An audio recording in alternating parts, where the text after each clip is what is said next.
हाथरस में 121 लोगों की मौत के ठीक 20 मिनट के बाद सूरजपाल आखिर कहां लापता हो गया। सूरजपाल उर्फ नारायण साकार हरि कहां है, इसका पता चल चुका है। पुलिस उसके लोकेशन को ट्रेस कर चुकी है और जहां पर वो छिपा हुआ है वहां पुलिस पहुंच भी गई है और अब इंतजार है तो सही समय का। उधर आज हाथरस में एसआईटी और न्यायिक जांच टीम दोनों पहुंची हैं। 121 लोगों की मौत कैसे हुई, क्यों हुई और कौन दोषी है, इसे जानने की कोशिश भी की।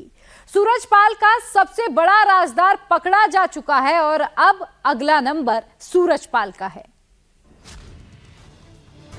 120 घंटे से लापता बाबा नारायण साकार हरि आखिर मिल गया।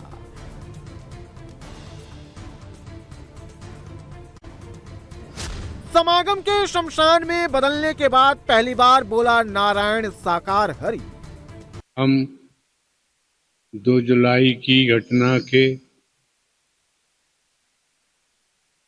बाद बहुत ही व्यथित हैं। न सेवादार दोषी, न अनुयायियों पर आरोप, बाबा बोला साजिश घनघोर। हमें विश्वास है जो भी उपद्रवकारी हैं वो बख्शे नहीं जाएंगे। 121 लोगों की मौत के बाद से गायब नारायण साकार हरि पहली बार कैमरे पर दिखा है। सवाल यह है कि 120 घंटे तक अंडरग्राउंड क्यों था? बाबा ने अपना बयान कहां से जारी किया है? अगर साजिश हुई तो फिर बाबा और उसके सेवादार भागे क्यों? नारायण साकार हरि 5 दिन बाद सामने आया तो 121 मौतों पर पहले से कागज पर लिखे गए 10 लाइन के बयान को पढ़ दिया। मौतों के पीछे साजिश का तार जोड़ा और अपना पल्ला झाड़ लिया।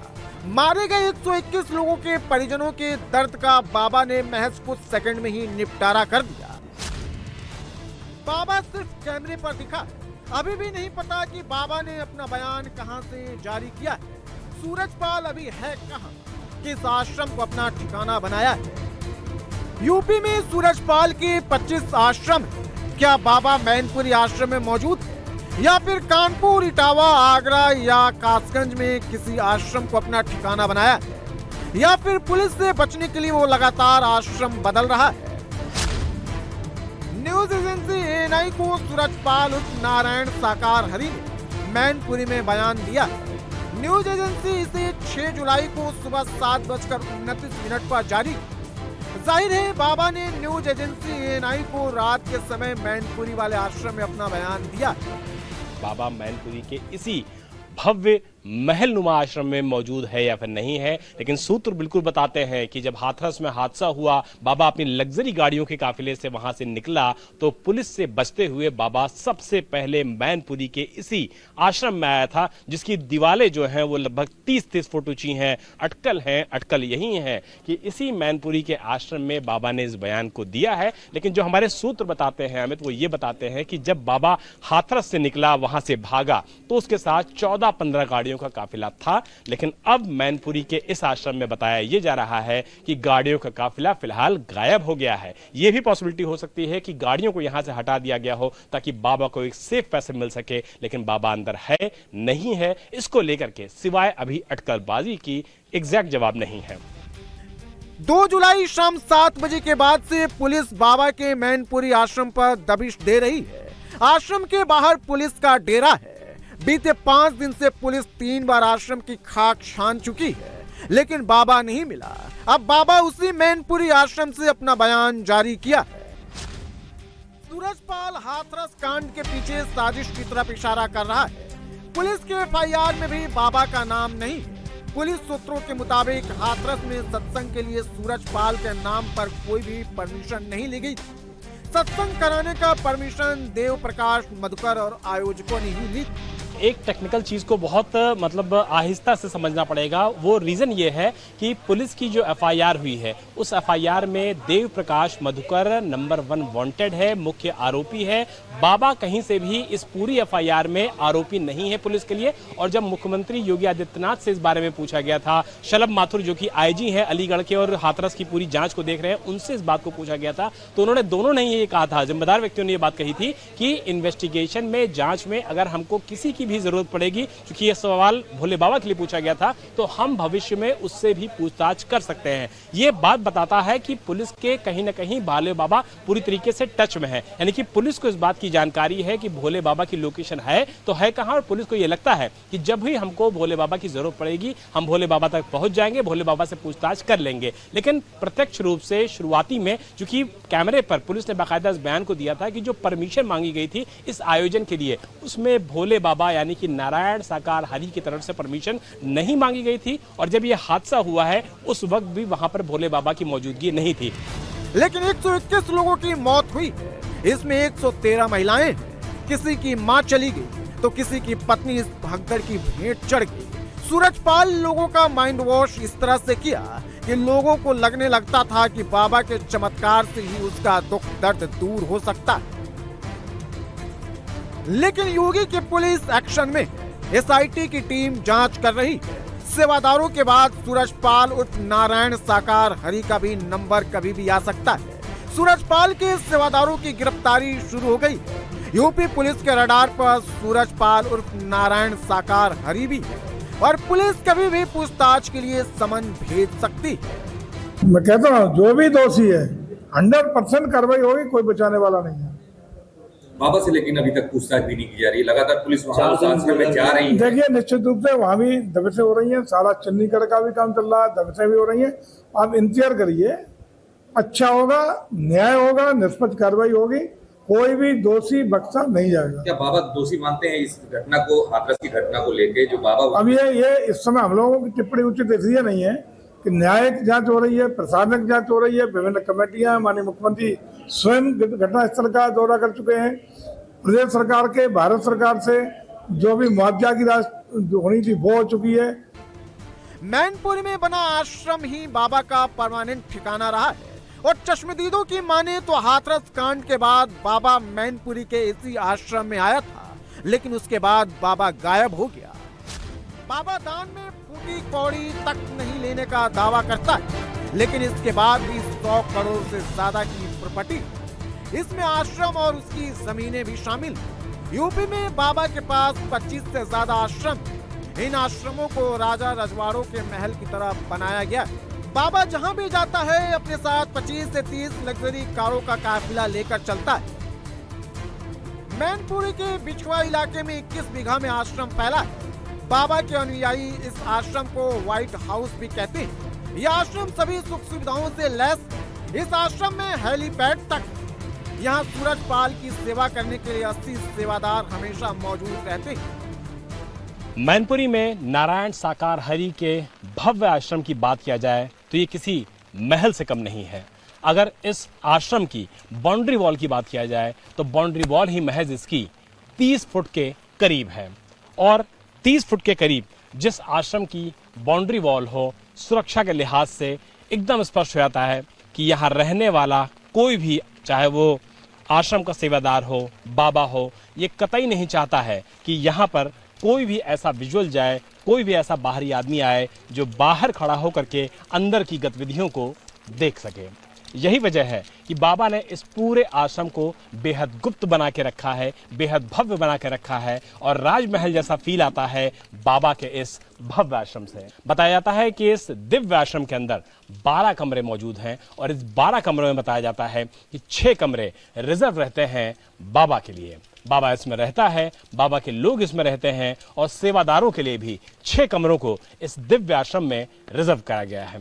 इसके अलावा इस आश्रम की दिव्यता की बात किया जाए तो कैसे ये दिव्य बना है, कैसे ये भव्य बना है, जरा तस्वीर देखिए कि किस तरीके से यहाँ पर उन सभी लोगों के जो डोनेशंस हैं, जो यहाँ पे दान दिया गया है, दानदाताओं का विवरण, वो 1 से शुरू होता है और 200 तक जाता है और 2,51,000 से ये काउंटिंग शुरू होती है जो कि 10,000 तक आती है। लेकिन 10,000 से नीचे जो भी लोग पैसा देते हैं चंदा देते हैं, चढ़ावा देते हैं, उनका जिक्र यहाँ पर नहीं किया गया है।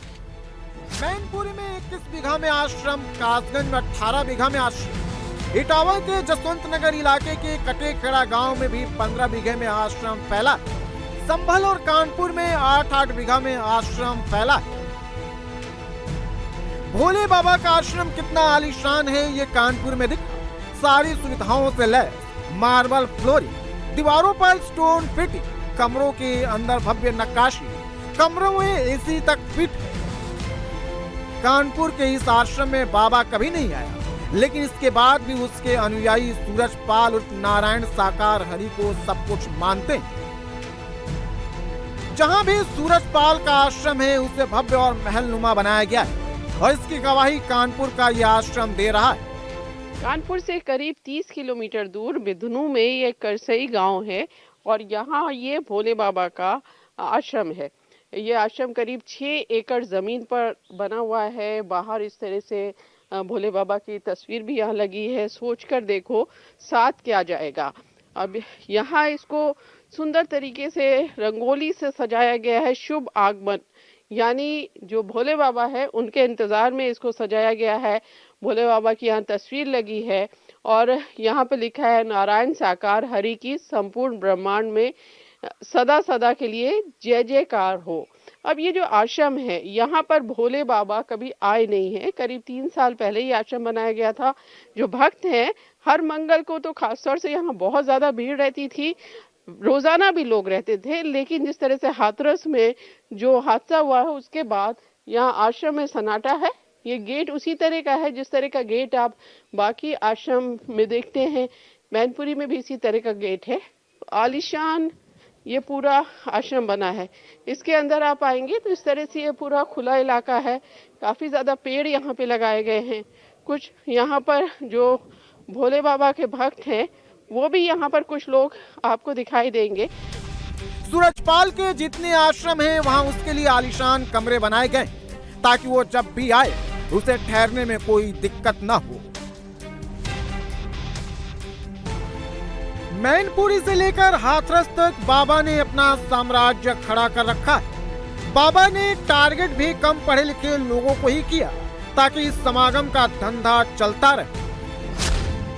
सूरजपाल के ज्यादातर अनुयायी दलित, अति पिछड़ा और पिछड़े पश्चिमी उत्तर प्रदेश और बुंदेलखंड के इलाकों में बाबा के अनुयायी सबसे ज्यादा है। यही कारण है कि सूरजपाल ज्यादातर इन्हीं इलाकों में समागम कराता था और बाबा के अनुयायी ही आज उनकी ताकत बन गए। यूपी में दलित पॉलिटिक्स स्ट्रॉन्ग है और दलित, अति पिछड़े बाबा के अनुयायी। ऐसे में कोई भी राजनीतिक दल खुलकर बाबा पर बोल नहीं रहा। समाजवादी पार्टी के अध्यक्ष अखिलेश यादव बाबा के सत्संग में शामिल होते रहे। पिछले साल जनवरी में भी अखिलेश बाबा के सत्संग में शामिल हुए थे और बाबा की महिमा का गुणगान में सोशल मीडिया पर एक पोस्ट शेयर किए थे। इस तस्वीर में अखिलेश यादव माइक पर कुछ बोलते हुए भी दिखाई दे रहे हैं। पश्चिमी यूपी के 26 जिलों में बाबा के अनुयायी फैले। मैनपुरी, बदायूं, अलीगढ़, औरैया, पीलीभीत, संभल, आगरा, कासगंज, मथुरा, शाहजहांपुर और बुलंदशहर तक बाबा के अनुयायी। हम इस समय मैनपुरी में मौजूद हैं और बिछुआ का जो आश्रम है वो ये जगह, ये गांव वहां से 20 किलोमीटर दूर। हमारे साथ तमाम वो महिलाएं हैं, लड़कियां हैं जो कि बाबा के आश्रम में जाती हैं और उनको लगता है कि वहां जाकर के उनकी जिंदगी में काफी बदलाव आया है, काफी फायदा हुआ है। बेटिया क्या नाम है आपका? सपना। आप बताओ कि आप वहां जाती हो, क्या करती हो, क्या भूमिका में रहते हो आप? हम वहाँ पे जाते हैं और गोपी बनते हैं। और आप लोगों को क्या फायदा हुआ, क्या चमत्कार देखा आप लोगों ने? हमारे घर पे भाई इतने परेशान थे, पागल हो गए थे और यहाँ तक कि खाना पीना हराम था। खाने कोई मतलब कि हर एक जगह गई, कहीं सुख शांति नहीं मिली। वहाँ जाने से सुख शांति मिली। कुछ सियाली है हमारे घर पे, वो कोई साधारण व्यक्ति नहीं है, वो परमात्मा है। हाँ, ये तन खड़ा है, ये तो तन उन्हीं की बदौलत खड़ा है, नहीं तो हम मर चुके थे। अब तक 2-4 बार घास जमी आती, 2-4 बार घास जमी आती, 2-4 बार मट्टी की ढेरिया भी बह जाती। उन्हीं के बदौलत ये तन खड़ा है। और बच्चा भी है मेरा जो बीएससी कर चुका है, उसकी टांग भी टेढ़ी हो गई थी, सब उन्हीं की बदौलत ठीक है और बीएससी कर चुका है। 7-8 साल हो गए करीब। फायदा मिला आप लोगों को वहां जाने का? फायदा तो हमको मिला है, हमको भी मालूम है कि फायदा हमको सब तरह से मिला है। तो जैसे ही मैं चला हूँ तो उसी टाइम में मेरी आंख से अंधेरा मालूम पड़ा। अच्छा। कुछ नहीं दिखाई दे रहा। फिर थोड़ी देर बाद में हमने ये आंखें कैसी हो गई खराब, हमने उल्लंघन किया ना, तो हम थोड़ा करीब 1 फर्लांग चल करके आंखें हमारी ठीक हो गई। आंखें ठीक हो गई? हाँ, अपने आप ही ठीक हो गई, बिल्कुल दिखाता ही नहीं था। मैनपुरी अखिलेश का इलाका है और यहीं पर बाबा का परमानेंट ठिकाना भी है। मैनपुरी में ही बाबा का सबसे भव्य आश्रम है। बाबा की पकड़ सबसे ज्यादा यादव लैंड में है। नारायण साकार उर्फ भोले बाबा के मामले में सियासी दल खुलकर नहीं बोल रहे। इसके पीछे दलितों की पॉलिटिक्स और पिछड़ों से लेकर अति पिछड़ों के वोट बैंक का मामला है और कोई भी सियासी दल बाबा के अनुयायियों को नाराज नहीं करना चाहता है। अगर बाबा के अनुयायी नाराज हुए तो समझिए कि दलित और अति पिछड़ा वोट बैंक खिसकना। बाबा का असर उसके अनुयायियों पर इतना है कि बिना बैनर, पोस्टर, झंडे और होर्डिंग लगाए, बिना प्रचार किए ही समागम में 1 से 2.5 लाख लोग पहुंच जाते हैं। जिन जातीय समीकरणों के आधार पर राजनीतिक दल अपने नफा नुकसान का गणित लगाते हैं, बाबा का सिक्का उन्हीं जातियों में मजबूती से जमा हुआ है। यही वजह है कि ज्यादातर राजनीतिक दल और राजनेता बाबा की ताकत को पहचान कर चुनाव में उनके साथ खुद को जोड़ भी लेते, क्योंकि बाबा अपने अनुयायियों को जो कह देता था, जो समझा देता था, उसके अनुयायी उसे ही पत्थर की लकीर मान लेते थे।